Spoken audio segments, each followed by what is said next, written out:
जगण्याचा पाया, चालण्याचे बळ, विचाराची कळ, तुकाराम तुकाराम.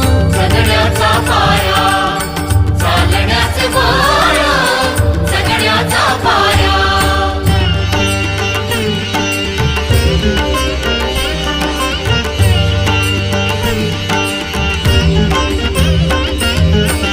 शब्दांचे इमान, अक्षरांचे रान, शब्दांचे इमान, अक्षरांचे रान, अभंगाचे पान.